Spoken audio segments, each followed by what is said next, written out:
Hey there. Hey, Josh. Welcome back to Accelerated Investor. I've got a great interview for you today with Stuart Beal. This is fun. I had a great time interviewing him on a number of different subjects. Stuart is a serial entrepreneur who currently manages 500 units of residential and multifamily and commercial real estate. He's also done 7 large syndications and has raised over $135 million for those syndications and is a 20% owner in over 6,000 units. But you're also going to find that Stuart is very relatable, very much a down home, like a guy, a buddy, like next door. So you're really going to love this interview. He focuses now really in his backyard within an hour of his office and his home, which is in the greater Ann Arbor, Michigan area. So he invests in Toledo, Detroit, Monroe, Dundee, and Ypsilanti, Michigan. He is a Michigan fan, which I am not, but we did get along during this interview. And he has structured a fund that we're going to talk about. So here's what you're going to learn on today's episode. Number one, you're going to hear about Stuart's fund structure. They're raising $10 million to buy $35 million worth of multifamily real estate. You're going to hear why he specifically focused on 20 to 100 unit properties in tertiary markets, specifically C-class and B- class assets, and why that's been a big money maker for him. You're also going to find number two, the 5 strategies that Stuart uses to acquire off-market multifamily and commercial apartments. That's a really good part of this interview is the 5 strategies to acquire deals. You're also going to hear the story, number 3, about how he started a landscaping business when he was 13 years old and sold it when he was 19 years old for $250,000. That's what launched his investing career. Number 4, why you should invest. Stuart explains why you should invest and start with a 5 to 10 unit multifamily property. And I think this is really good advice. You're going to like that piece. And finally, we're going to discuss why property management can't be a side hustle, why you need to hire professional property management, right? And not do it as a mom and pop, right? Don't do property management. Hire professional property management. You're going to love this interview on Accelerated Investor with Stuart Beal. Here we go. Welcome to the Accelerated Investor Podcast with Josh Cantwell. If you're looking to retire early with forever passive income, you're in the right place. This podcast is the go-to destination for real estate investors, both active and passive, and multifamily apartment investors, both new, intermediate, and advanced. Now, sit back, listen, learn, and accelerate your business, your life, and your investing with the Accelerated Investor Podcast. So, hey, Stuart, listen, thanks so much for joining me today on Accelerated Investor. How's things going today? Oh, I'm having a great day. Nice. So listen, Stuart, so happy to have you on. You guys have done a ton of stuff. I mean, managing 500 properties, 7 huge syndications, 6,000 units. But it's the start of a new year, 2022. So tell us a little bit about what you're working on right now, like as we record this, and what are you expecting your 2022 year to look like? Yeah, okay, great. So we launched Beal Fund 2 at bealcapital.com on January 1st, and we're raising $10 million to invest in about $35 million worth of real estate within 1 hour drive of my house. I live in Ypsilanti, Michigan, which is next to Ann Arbor. So while a 1 hour drive seems small, it actually spans over 100 cities, and so there's plenty of opportunity. And today I spent the morning evaluating an appraisal for a 20 unit in a very small city called Brooklyn, Michigan, that we're buying for $1.4 million. And it appraised well. And so we are a go to close on January 31st. And investors can invest in that deal today through the fund. But that's the primary thing I'm working on in 2022. And then the secondary thing, equally important, is I run a property management business. If you buy a property anywhere in the state of Michigan, you can hire us and we'll manage it. We have experience on managing anywhere from single family homes to the largest property we managed until it was sold was a 468 unit apartment complex. So we run the gamut between those size properties, and different size properties have different strategies, and we're very good at developing a per property strategy for your investment. And so we're expanding that business as well. I love it. I love it. So when you talk about Beal Capital, help me break that down a little bit. You've done a lot of syndications, raised a lot of money, $130 million in the past. This new venture. So it sounds like you're sourcing properties for your own portfolio, buying those within $35 million within an hour. The $10 million you're going to raise in the fund. Help me understand the structure. How does that deal get closed and what does it look like? Yeah. Okay, great. So Beal Capital is new. This is our second fund. I have done 6 other real estate syndications through a different group where I was a partner. Now I'm doing it by myself. And so Beal Capital's new. This is our second fund, though. We did one last year. And we have 3 staff members. And we have a director of acquisitions. We have a director of asset management. And then we have myself. And then we have an office assistant, and we analyze every deal that crosses our desk of a certain size. And so at the size of our fund, raising 10 million and investing in 35 million, we're looking for mid-size to large apartment complexes. So anywhere from the 20 unit, which will be the smallest deal that we do in the fund, up to, we bid on a 102 unit last week. So anywhere from 20 to 102 units is what we're 120 units, something like that, is what we're targeting. And we go after Class C or Class B in tertiary markets. So we're not going to downtown Ann Arbor. We're not going to downtown Cleveland, now downtown Detroit, but we are buying properties in cities like Monroe, Michigan, Dundee, Michigan, Brooklyn, Michigan, Ypsilanti, Michigan. They have strong employment centers. They might have a university, but they're not that hot market. And that allows us more control of the deal, more control of the selling process, because we're not competing against 15 people like we're doing on some other things. So I invested in a real estate syndication myself based out of the Carolinas, and there were 27 bidders on a property that they actually bought. So what does that mean when you beat out 27 other people for a property? Yeah. Well, that means you paid a very high price. So we try to avoid that. Yeah, we try to avoid that at Beal Capital by doing off-market deals in secondary or tertiary markets. But the 20 unit, okay, so the 20 unit is an off-market deal. The way that came to us is I held a real estate event that a broker attended, and the broker was very inspired about what we were doing. And he said, "Stuart, I'm going to go find you a deal." And I don't know how this happened, but just 7 days later or 8 days later or something, he presents this deal. And we go check it out, and we discover that it's exactly what we're looking for. It's in a small town, close to our office. And the owner has personally babied this property under his ownership for 20 years. So, it has brand new boilers, a brand new hot water tanks. There's the units are very nice. And so it's 100% occupied, but the rents are low, and so there's some value add strategy that we'll do there. Got it. So the fund structure, do the investors, limited partners actually invest in the fund, and then the fund owns equity in this deal?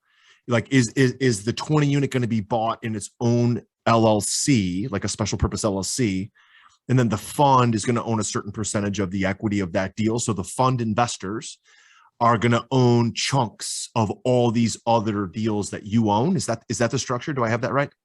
Yeah, so this is a new fund, so there's no properties in it yet, but it's designed as a blind pool. So if you invest today, you won't know what properties you're going to own, but you're gonna know that you're gonna own Class C to Class B mid-size apartment buildings within an hour of Sure. Ann Arbor, Ypsilanti, Michigan. You're basically And hiring a manager like you to manage the fund. You're that parking grand, 500 grand, whatever it is in the fund, that's with the correct. intention of knowing the strategy, but not necessarily the specific deals, because the deals you're gonna vet those out over the next 12 months and Right. plunk them down. Okay, got it. Right. And so Beal Capital sponsors the fund. The fund is called Beal Fund One LP out of Delaware. Mhm. And then underneath that fund will be the LLCs that hold the individual properties. And so this property is 207 Water in Brooklyn. So it's going to be 207 Water LLC. And you invest in the fund, and then we put your money to work on the individual properties as we buy them. Love And it. so 12 months from now, you will own 207 Water in Brooklyn, Michigan, and you'll also own 7, 8, 9, 10 different properties, depending on the size. You set that up, Stuart, as a close-ended, so by the end of 2022, you'll close that out. Just Yeah, for tax purposes, is it easier that way? yeah, we never want it to cross 3 years, but we do allow it to cross into a second year. So if we either fail to close the properties or fail to raise the money in 2022, we'll finish it up in early 2023. Got it. Love it. That's fantastic stuff. So the money-making strategy of buying it, putting the money in the fund, what kind of additional credibility do you think that builds for you when you're the buyer? And you can tell investors that, well, you can tell the seller, hey, I've got this fund and the fund already has X amount of cash in it. So we're very qualified. We're very credible. We can, of course, qualify for loans as well. But did you set up the fund specifically so that you had kind of the capital before the deal and use that as a competitive advantage? Yeah, so the fund is based on my 20 years of experience in real estate. I've personally completed over 500 transactions over the last 20 years, ranging in size from I bought single family. The largest property I bought was a 468 unit. I've bought about 10 to 15 apartment complexes of 200 units and more through our syndication. So investors recognize me as someone who has the experience to do what we're doing. And also I have the lending experience, the insurance experience, the property management experience to do it. So while this fund will just be 6, 7, 8, 9, 10 properties, depending on the size, it's based on a career, 20 years in the making. And so again, an investor would say, why would I invest in you? You don't even know what properties you're going to buy yet. I would give them a long list of properties I've bought in the past and say that the properties we're going to buy with your investment is quite similar to what we've done in the past. Yeah. Do you think that gives you a competitive advantage in a very competitive market right now? I realize you said you're in Michigan and it's not as competitive maybe as Houston or Dallas, Fort Worth or Tampa or Arizona, but the world right now is very competitive because there's so much stimulus, there's so much money in the economy. And obviously a lot of eyeballs have gone toward multifamily. Multifamily did really well in COVID. It's kind of a darling asset. So there just seems to be a lot of competition there. Do you think having a fund that's already pre-populated with cash and being able to tell sellers and brokers, hey, I've got this fund, we've got the cash. Do you think that gives you a competitive advantage? Or do you feel like, hey man, everybody seems to have money these days. We're kind of in a big pool of a lot of qualified buyers. Yeah. So I've worked with a long list of different sellers. I do best with the 70-year-old man who has managed the property for 30 years himself. Mm-hmm. And his kids have moved to the coasts and the South, and they express no interest in continuing to manage the property. And since they have managed it themselves for 30 years, they can't bear to hire a property manager. That's not even a thought. and they want to retire, and so they are very receptive to my off-market strategies to build a relationship with them and to sell to me. That's how the 20 unit in Brooklyn came together, and then the last property in our first fund was a 24 unit in Romulus, right next to the Detroit Metro Airport.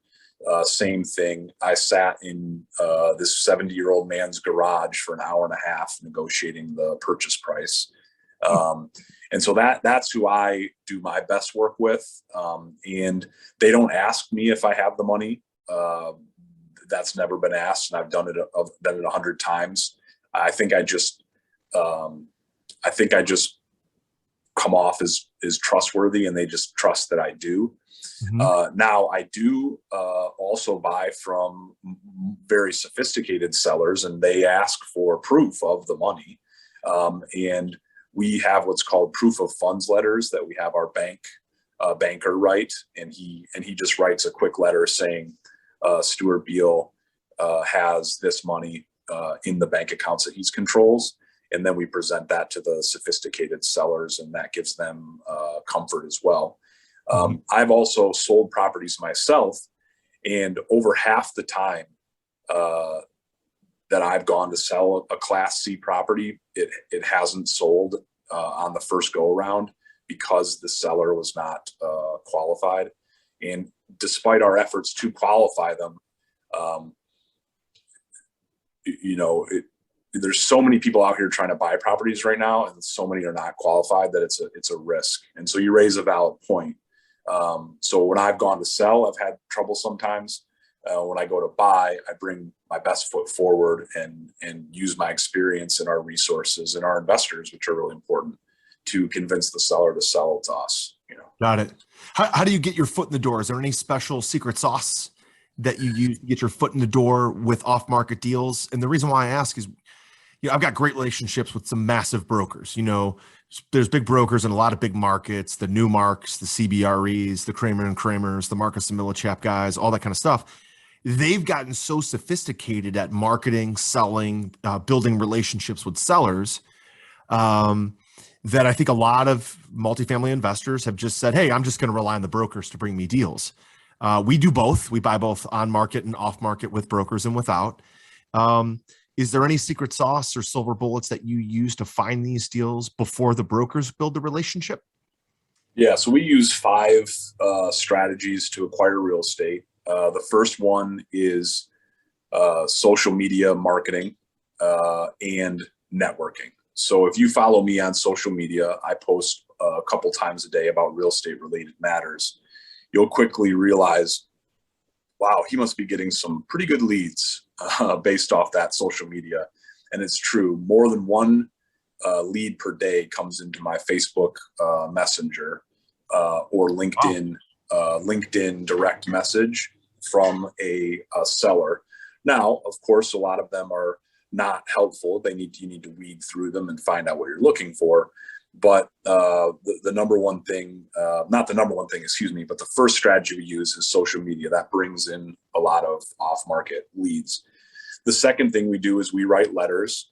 Now, if you read a real estate book or you join a real estate Facebook group, you'll hear about letters all the time. We write letters that have a high rate of success because they're very targeted. I'll go to a property, I'll tour it, and then I'll write a letter saying I want to buy the property and also tell them about their property at the same time. So they know that, like, you describe it actually in the letter. Yeah, exactly. That's super personal. That's awesome. I've never heard somebody say that before. Yeah. So they know that I've been to the property and actually know what I'm talking about. And a lot of times they don't manage the property. And so sometimes I'm like, hey, I noticed this huge crack in the wall, and they don't even know the crack exists. And they connect with it. But most of the time it's like a friendly thing. It's not like, hey, your property's run down. This is what I like about your property. And that I think increases the return on those letters a lot. And it's funny, I posted on Facebook a few weeks back that I got a call 3 days after I put the letter in the mail. on a property on Michigan Avenue in Ypsilanti. It's a trucking facility, and the trucking facility for years has been super bustling and super busy. And I drove by, and not a single truck to be seen. It's a very attractive property near a property I own. So I dropped a letter in the mail to the owner of the trucking facility saying, hey, if you're interested in, hey, I noticed your trucking facility is closed. If you're interested in selling, call me. And he called me 3 business days after I put the letter in the mail. Yeah. So yeah, so letters work.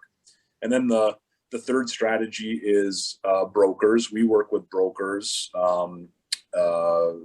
very closely, and brokers bring us the deal before they even sign the agreement. They say that got this deal coming, and here's what it is. So that's good. And then number 4 is we buy straight on market deals. No problem. I'm not afraid of competition. I prefer not to have it, but I'm not afraid of it. And what we do is we, in addition to making an offer on the property, we'll often put a story with our offer. Maybe we'll put together a PowerPoint presentation, something that gives us, if a guy's looking at 5 offers, gives us a little something extra, to look at. Yeah. And so those are the strategies we use right now. Yeah, I love it. Are you ready to automate and explode your real estate investing?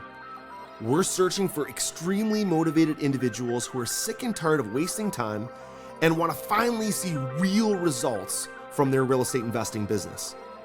We're searching for investors looking to get to the next level and become a bigger, better version of themselves while being a more successful real estate investing entrepreneur.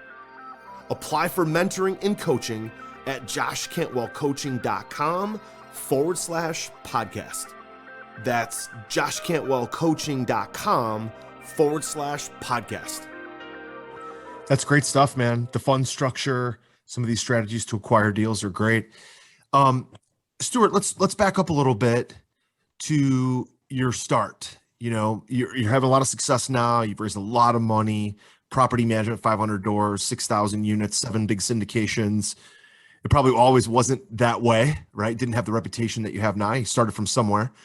So tell us a little bit about that. What was it like 19 years ago when you first got going? What were some of the early challenges that you faced?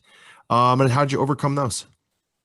Yeah, so I started when I was 13, just mowing my neighbor's lawns. Then when I was 16, I got a car and I expanded the business for my neighborhood. It was called Burns Park Lawn Care and Landscaping, which was the neighborhood I grew up in, Burns Park in Ann Arbor.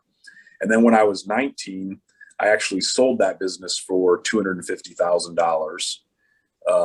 And it was $50,000 down and $1,482 a month for 10 years. Was the deal that I structured. And those are approximate numbers.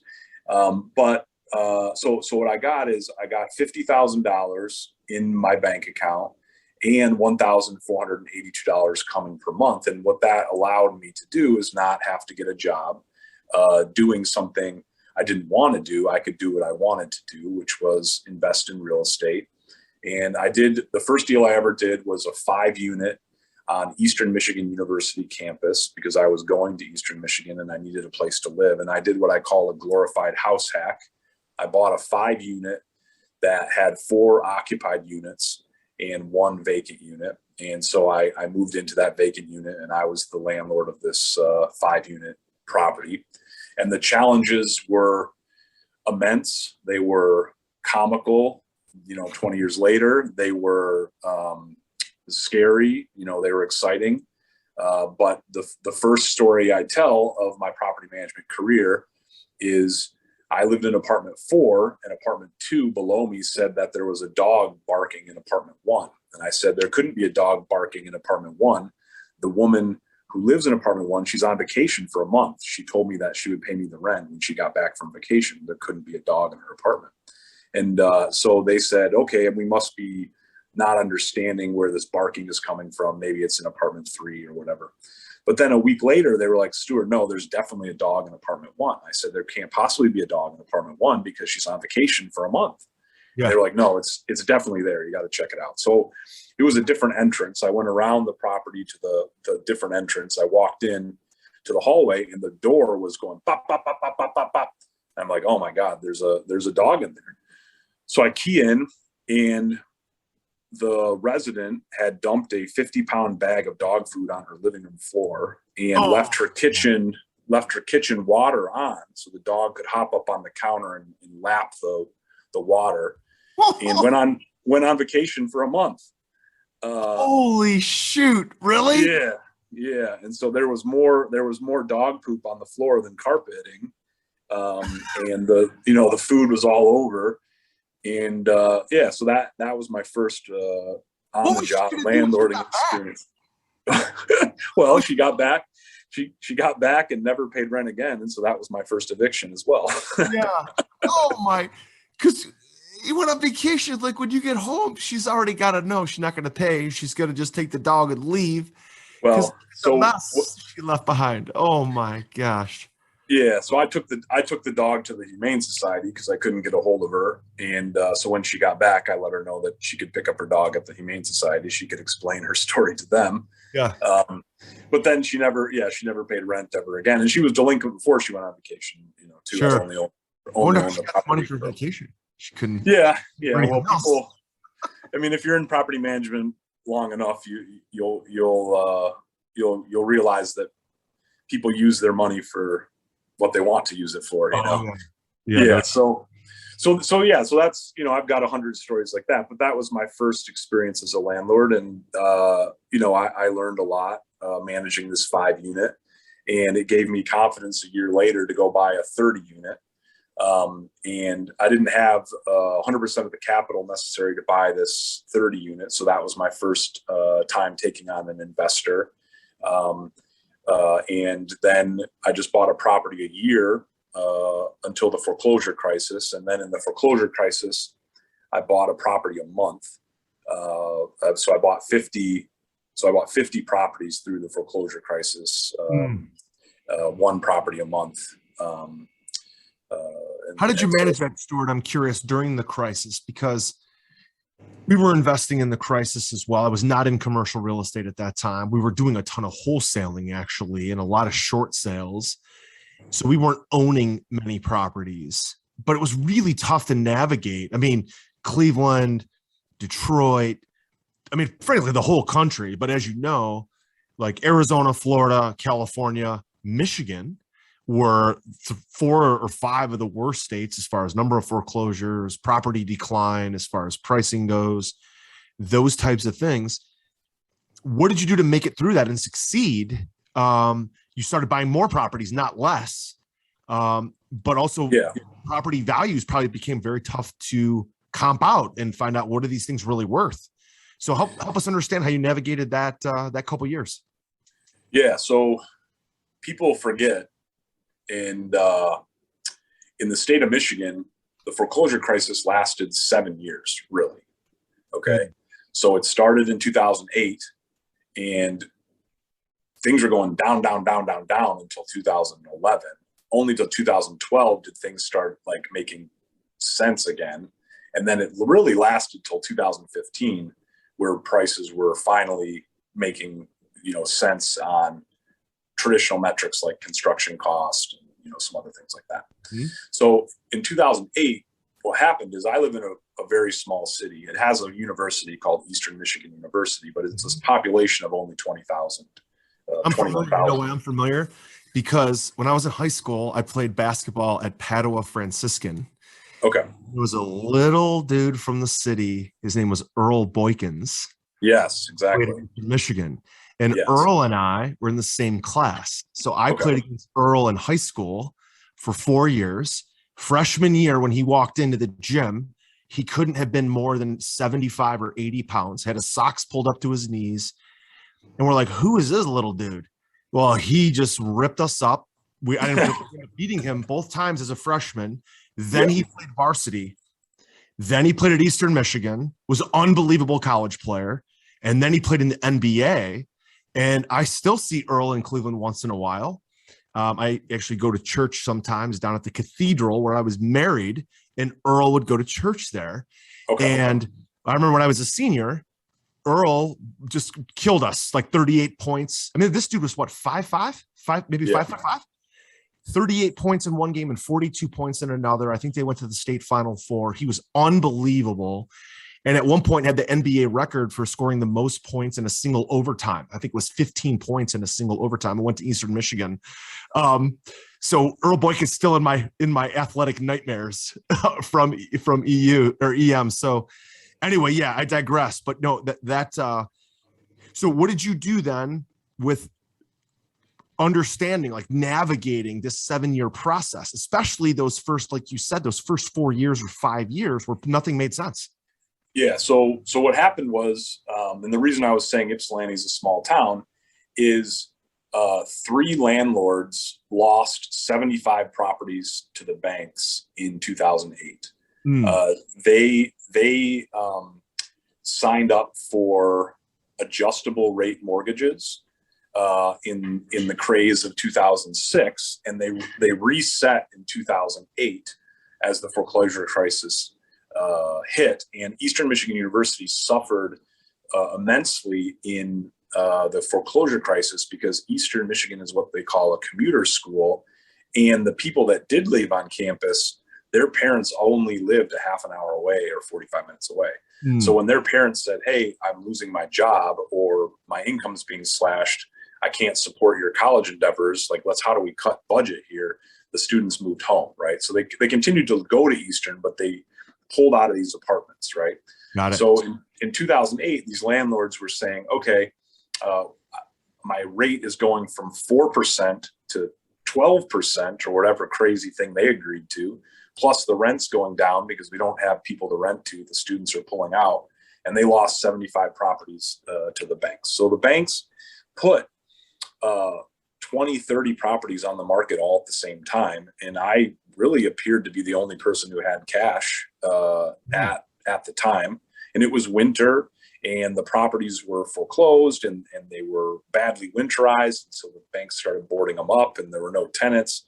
And so what we did is my aunt, who was a real estate agent, I empowered her to make an offer on any property that hit the MLS on the same day that it hit the MLS. And I told her to offer half of what the bank wanted. So the bank would put on the market a property that used to be worth 150. They would ask 75. I would offer 32.5, and they would very often accept my offer. Sure. They had to clear that stuff off the books. Yeah, and the reason they would accept those offers is because the people considering the offers were looking at a list of 1,000 properties that weren't selling, and then when they got an offer in their inbox, they're like, "Oh, wow! I can get this one. I can get this one off my book." So they would accept my offer, and so I bought basically a property a month starting in 2008 for 36 to 40 months. And what we did is we bought the property with cash, we fixed it up with cash, and then we did a cash out refinance to keep the money rolling.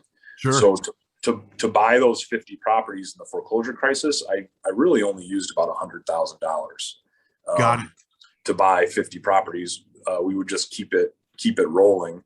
And it worked really well for about 3 years. And then as we got into the 4th and 5th year, the appraisals started coming back even worse than ever before. And so my strategy fell apart at that point. The money got trapped in the properties that I had bought. Okay. And so that's why I actually started working with investors and doing syndications for the first time, is because my personal capital was tied back into the properties that I had bought in the foreclosure crisis. But the deals were still pretty good, remember, because the foreclosure crisis was still going on and on and on. Sure.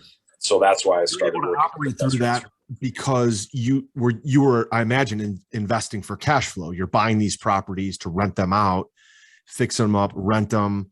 You did the cash out refi when you could, as long as you could, and then they're cash flowing. So, even if a lot of people are talking about, well, right now, like the market seems like it's overheated, are we headed for a recession? The answer is yes. The market is overheated and we're headed for a recession at some point. It's going to come. So the question is, can you still make money in that market? The answer is if you invest for cash flow and the property is cash flowing, it's like owning a bond, and a bond throws off a certain coupon and you make money off of buying a bond. Well, the value of the bond can go up and down in any day, any year, any month, but the cash flow that the bond throws off is always there. You only lose money if you sell the bond at a discount. You only lose money in real estate if you sell at the wrong time. If you have what we call a recapitalization event or a forced event, a lot of times it can happen through those ARM loans that Stuart described, or some sort of balloon that can happen with bridge loans and different types of exotic loans that can get you in trouble. So as long as you're giving yourself enough of a horizon to stabilize the buildings and refi, and you keep a very low loan to value, you can make it through these things because the coupon, i.e. the cash flow, will allow you to weather any storm. And if the values are going up, I imagine now, Stuart, if you have those assets today, you could sell those for a fortune compared to what you bought them for, because now, again, the market's better. So the value of that house, i.e. the bond, is worth more and more and more. At some point, that won't be the case. The market will adjust, or every market's cyclical. The market will flatten out and go back down at some point. But again, I think the lesson I just took away from what Stuart said is the cash flow example, the cash flow case study of being able to operate in a really tough environment from 2008 to 2012, but do it because he's investing for cash flow. Stuart, makes sense? Like, do I have that right? Yeah. So the first property I ever bought in 2002 was worth $262,000, and the rent on the property on the day I bought it was about $3,200. Mm-hmm. And the property was worth about $340,000 5 years later in 2007. The rent was maybe $3,500, $3,600 a month. And then in 2008, 2009, 2010, it dropped all the way from $340,000 down to about $100,000 in the depth of the foreclosure crisis. So when I say $100,000, I mean you could have bought a similar property for $100,000. So that's why I'm saying that. And then so in 2010, it's worth $100,000, and then today, 12 years later, it's worth probably $395. Mm-hmm. So it went from 262 all the way down to 100, all the way up to 395. But the rent stayed almost the same the whole time. Oh wow!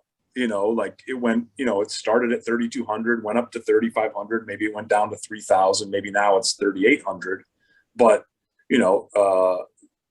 based on comps and based on what these properties are trading for, it went from 262 down to 100 up to 395 today, basically. Yeah, that's exactly the bond description that I just gave. And yeah, look, I mean, the worst case with multifamily in the last crisis of 2008, which again was a debt crisis. The banks held all the debt. The debt was against certain assets. The asset values went down. So now the banks are over leveraged on the debt. The next crisis that we have is not going to be a debt crisis. It's actually going to be a currency crisis. In a currency crisis, you actually want to get out of the currency and get into hard assets. So we're going to have a crisis, but it's going to be a different type of crisis. In a debt crisis of 2008 through 2012, actually started in 2007, really through 2010, 2011, a debt crisis, you don't want to own the asset. You want to move to cash. Okay. That's what people, if they had the foresight, that's what they would have done. In this next crisis, you want to get out of cash because the cash keeps getting devalued every time our stupid ass government passes another stimulus law. It gets devalued. It's when there's a currency crisis. It's not about making money and losing money, in my opinion. I'm going down a rabbit hole here, so I'm going to stop in a second. But when there's a currency crisis, everybody loses. It's a matter of who can lose the least. Okay. Remember that, my audience, when it happens, remember I said it. It's a matter of who loses the least. And the people who lose the least are the people that are going to be in hard assets that cash flow. Okay. So you have two different types of crisis here. 2008, which Stuart just described. You have a new one that is looming, that eventually will happen. Two different things, two different types of crisis. But either way, if you own cash flowing assets, can easily make it through the crisis. If you're flipping or wholesaling or building new construction, you're in deep doo-doo, right? Deep crud. In my newest real estate investing book, The Flip System, you'll learn the proven secrets and strategies that I've used to be a successful real estate investor. You'll also hear the story of my journey from quitting my job to doing over 2,000 units of apartments. The Flip System is now available for a limited time, and you can grab your free copy at getflipsystem.com/podcast. You'll learn the same proven principles and secrets and investing strategies that I used to quit my job and pursue a life of financial freedom. In this book, I'm sharing exactly how I was able to personally close over 750 profitable real estate deals, make over 400 private lender loans, raise over $30 million, and acquire over 2,000 units of cash flowing apartments. Get my newest book now for free at getflipsystem.com/podcast. That's getflipsystem.com/podcast. So those are some lessons that we take away. Stuart, as we kind of round third here, head for home, what other advice would you give our audience? Or if you were mentoring someone yourself going into 2022, what kind of things are you doing, or what kind of advice would you pass along to help people, succeed and do well in this market? Yeah. So right now, the market is very hot. The people that are listening to this podcast are very interested in investing in real estate. There's an extreme interest in investing in real estate. If you're on social media, if you follow the news, everyone wants to be a real estate investor, And so that means that there's a lot of the folks chasing the same deals. And so what I advise new investors is to do a 5-unit, 6-unit, 7-unit deal. The reason I advise people to do that is because let's say there's a Facebook group called the Metro Detroit Facebook group. There's 10,000 members in there. They're all talking about investing in real estate. Well, most of those investors, let's say 9,500 of them, are qualified to do a deal of 4 units and less. They're doing a 30-year fixed mortgage. They don't have multifamily experience. And so all those people are chasing the same 4 units and less. But if you're investing in a 5-unit, you need a commercial loan. You need a totally different type of underwriting from a bank. And that will exclude 90% of the competition. And that bears out in what I do. I wanted to buy a single family home for my mother-in-law in Ypsilanti, and I wanted to pay about $150,000. And I lost multiple bidding wars of 20 different people bidding. But then I wanted to buy a 5-unit, where the price was not significantly different. It was about $200,000 or $250,000. And, I was only one of 2 or 3 people bidding. That's great advice. Yeah. So that's the first piece of advice. And then the second piece of advice is the paralysis analysis. If you're a new investor and you're analyzing, you're putting it in the tools, you're putting in the markets, but you never take that step. The saying is the best time to invest in real estate is right now, because that's the power of real estate. The sooner you invest, the longer you'll own the asset, the longer it will appreciate, the longer it will depreciate, the longer you'll get cash flow. So you need to do the deal. You need to do a deal. And so I talk to a lot of people, hey, Stuart, I want to invest in real estate, or I'm a real estate investor. And I say, tell me about your first deal. And they say, well, I haven't done a first deal yet. I've been analyzing it for 9 months or a year or 18 months. And I say, oh, you got to get in. And they say, well, the prices are too high right now. And I say, well, yeah, analyze 5 and pick the best one and do that deal. I'm not saying buy every deal or buy that one deal. What I'm saying is do some analysis, weigh them against each other, and then get in the market and do a deal. Got it. That's another piece of advice. And then the third thing is property management. So property management can grind grind down the most positive, happy-go-lucky person on the face of the planet. It can ruin. Yeah, I mean, it can ruin your life. I mean, honestly. So people call me and say, "Hey, I want to start a property management company, or I want to invest in real estate, and I want to be the property manager." And I say, "Do you like your life?" And they're like, "Well, yeah, of course I like my life." I'm like, "Okay, do you want significant changes in your life?" And they say, "No, I don't want significant changes in my life. I like my life. I like how it is." I say, "Well, you can't be a property manager then, and you can't invest in real estate where you're going to be the property manager, because that changes everything, you know." And I'm not talking about buying a single family house. Obviously, buying a single family house and being the property manager is one thing, but once you're, investing in apartments, you're going to be dealing with even the nicest apartments. You're going to be dealing with bed bugs. You're going to be dealing with vandalism. You're going to be dealing with murders. Your tenants are going to pass away from old age or drug use. You're going to be dealing with the police. You're going to be dealing with very complicated maintenance problems. Like the other day, I had to dig 16 feet down to replace a sewer. And so you need to be prepared once you buy the property, who's going to actually do this work. And that's why at Beal Properties, we have had success signing up clients to hire us to manage 500 properties over the last couple of years, is because doing the deal and buying the real estate is one thing, but who's going to manage it is my question. Yeah.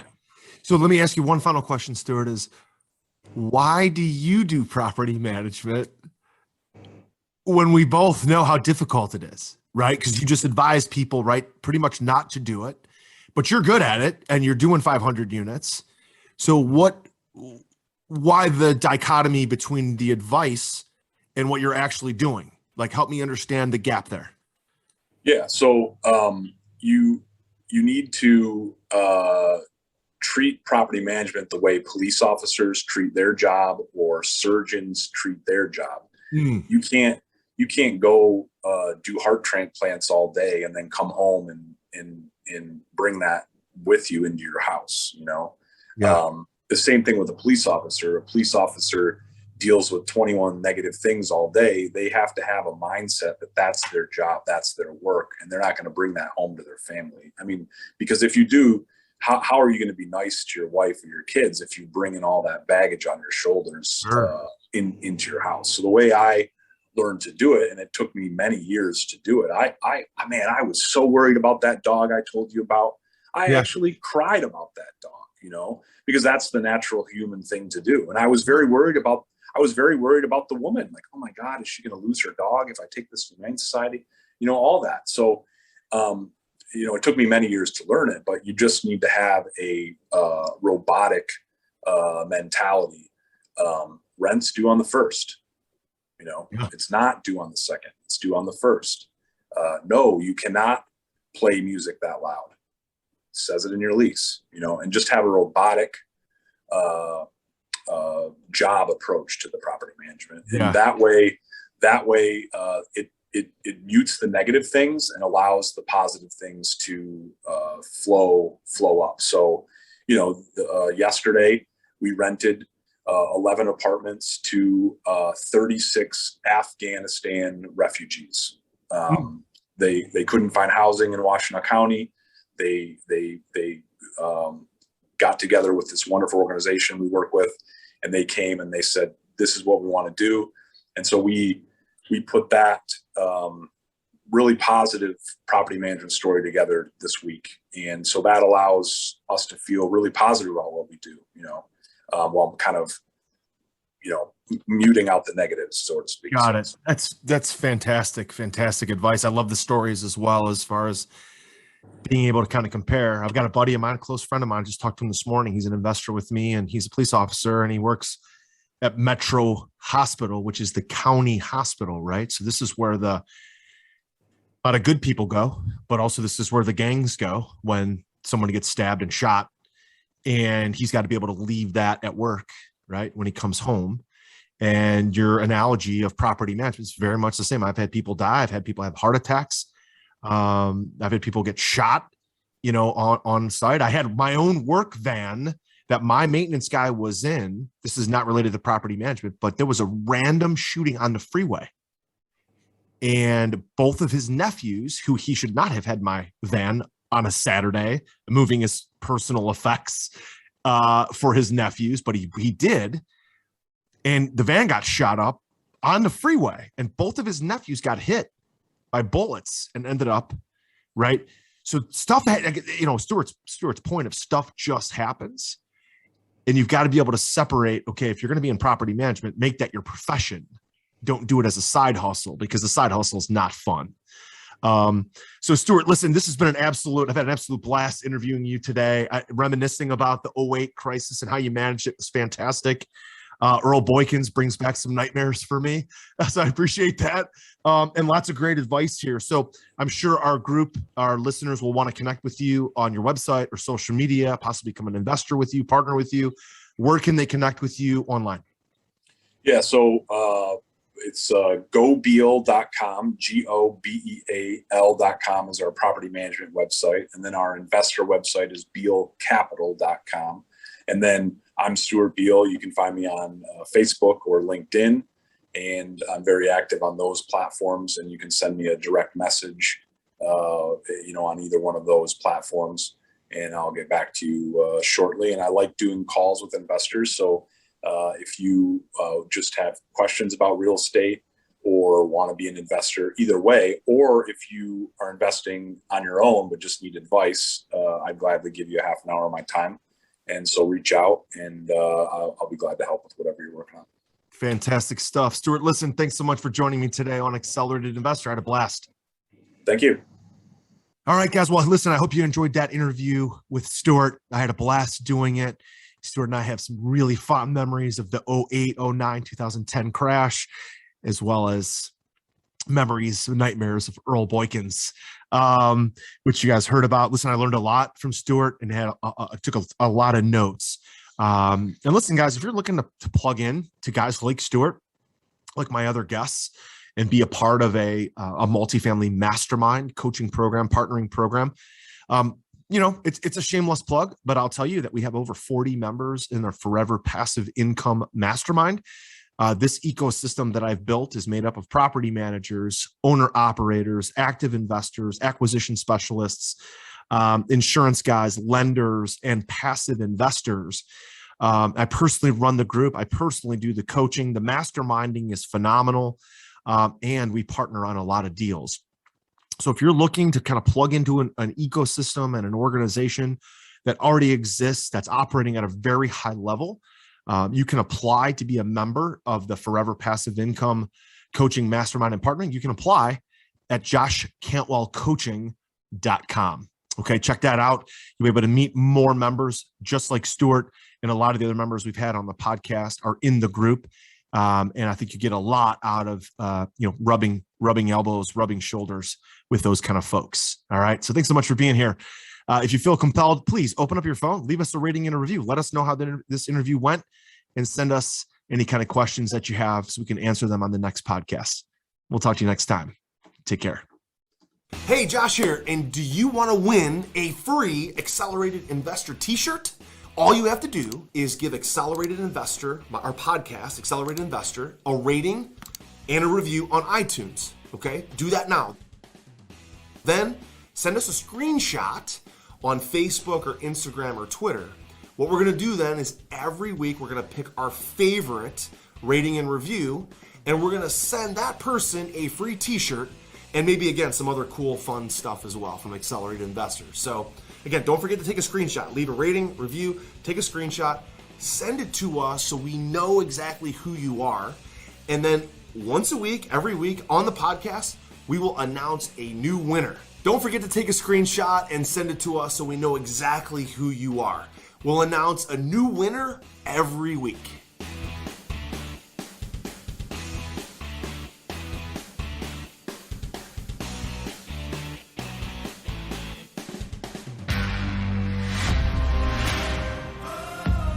You were just listening to the Accelerated Real Estate Investor Podcast with Josh Cantwell.